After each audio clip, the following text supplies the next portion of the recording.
माघ महामहत्तम 12वां अध्याय। हरे कृष्णा, राधे राधे। भगवान विष्णु और सूर्य देव की पूजा करने से व्यक्ति को पापों से मुक्ति मिलती है और मृत्यु के बाद मोक्ष की प्राप्ति होती है। मान्यता है कि इस माघ के पवित्र महीने में किसी भी नदी में स्नान करते समय या फिर गंगा में स्नान करते समय गंगा स्तुति और गंगा स्तोत्र का पाठ करने से सभी पापों का अंत होता है। जो हमारे पिछले बहुत सारे जन्मों के पाप होते हैं उनका अंत होता है और व्यक्ति को मोक्ष मिलता है। जब सभी पाप खत्म होंगे और हम शुद्ध होंगे तभी मोक्ष मिलेगा ना। तो इसलिए आप अगर कहीं भी बाहर स्नान करते हो तो गंगा स्तोत्र का पाठ जरूर करना। अब श्री गणेश जी महाराज और अपने गुरुदेव को याद करते हुए माघ महत्तम का अध्याय 12 सुनेंगे। गणनायक हे शंभुसुत, विघ्न हरण गणराज, सकल कलेश संताप को तुरंत मिटा दो आज। बोलो गणेश जी महाराज की जय। गुरु अनंत तक जानिए, गुरु की ना कोई छोर, गुरु प्रकाश का पुंज है, निशाबाद का भोर। बोलो गुरुदेव महाराज की जय।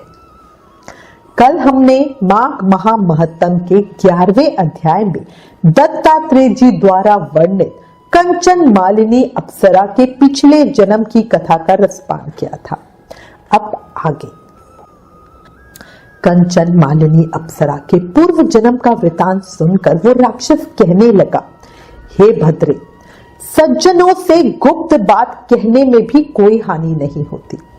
मुझको अब कोई संशय नहीं रहा कि मेरा उद्धार तुमसे ही होगा। सो अब मैं तुम्हें अपने पहले के जन्मों का सब वृतांत कहता हूं, सुनो। मैं काशी में वेदों का ज्ञाता था और बड़े उच्च कुल के ब्राह्मण के घर में जन्म लिया था।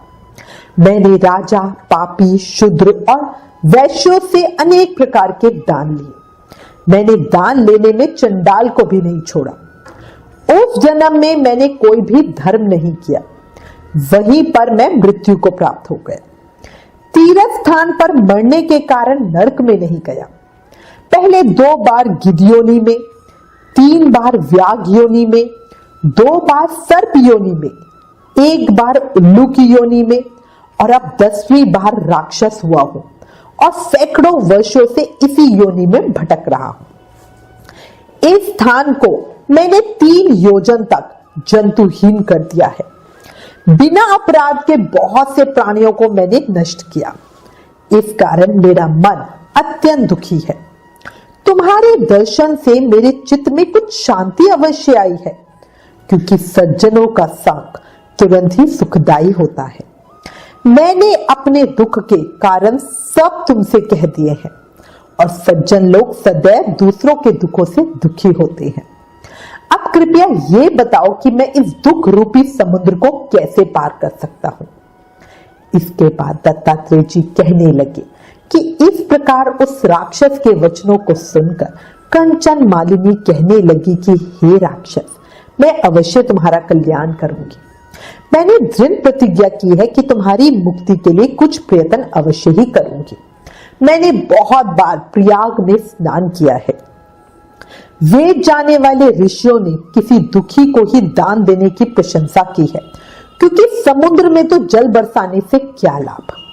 इसलिए अब मैं संकल्प से 1 बार प्रयाग में स्नान करने का फल तुम्हें देती हूँ। उसी से तुमको स्वर्ग की प्राप्ति हो जाएगी। उसके फल का अनुभव मैं स्वयं कर चुकी हूँ। अब ये कहकर उस अप्सरा ने अपने गीले वस्त्रों का जल निचोड़कर उस जल को हाथ में लेकर माघ स्नान के फल को उस राक्षस को अर्पण किया। पुण्य प्राप्त करने से वो राक्षस उसी समय अपने राक्षसी शरीर को छोड़कर तेजमय सूर्य के समान देवता रूप हो गया। तभी आकाश से विमान आया और वो राक्षस उस विमान पर चढ़कर अपनी कांति से चारों दिशाओं को प्रकाशित करता हुआ शोभायमान हुआ और कहने लगा कि ईश्वर ही जानता है कि तुमने कितना बड़ा उपकार मुझ पर किया है। अब भी कृपया कर मुझे कुछ शिक्षा दो जिससे मैं कभी पाप ना करूं। अब मैं तुम्हारी आज्ञा पाकर ही स्वर्ग में जाऊंगा। तब कंचन मालिनी ने कहा कि हमेशा धर्म की सेवा करो, काम रूपी शत्रु को जीतो, दूसरों के गुण तथा दोषों का वर्णन मत करो। चुगली करने को तो हम भी मना करते हैं ना। शिव और वासुदेव का पूजन करो, उनमें अंतर मत करो, इस देह का मोह मत करो, पत्नी पुत्र धनादि की ममता त्यागो, सत्य बोलो, वैराग्य भाव धारण करके योगी बनो। मैंने तुमसे ये सब धर्म के लक्षण कहे हैं। अब तुम देवता रूप होकर शीघ्र ही स्वर्ग को जाओ। दत्तात्रेय जी कहने लगे कि इस प्रकार गंधर्वों से शोभित वो राक्षस कंचन मालिनी को नमस्कार करके स्वर्ग को गया और देव कन्याओं ने वहां आकर कंचन मालिनी पर पुष्पों की वर्षा की और प्रेम पूर्वक कहा कि हे भद्रे, तुमने इस राक्षस का उद्धार किया। इस दुष्ट के डर से कोई भी इस वन में प्रवेश नहीं करता था। अब हम निडर होकर यहां विचरेंगे। इस प्रकार कंचन मालिनी उस राक्षस का उद्धार करके प्रेम पूर्वक देव कन्याओं से कीड़ा करते हुए शिवलोक को गई। दत्तात्रेय जी द्वारा वर्णित माघ महत्तम का ये सुंदर और पावन वृतांत जो उन्होंने राजा सहस्त्र अर्जुन को सुनाया था, इसका जो कोई श्रवण करता है उसे सहस्त्र यज्ञ का फल प्राप्त होता है। माघ महामहत्तम 12वां अध्याय समाप्त। कल माघ महामहत्तम के अध्याय 13 में आगे की कथा सुनेंगे।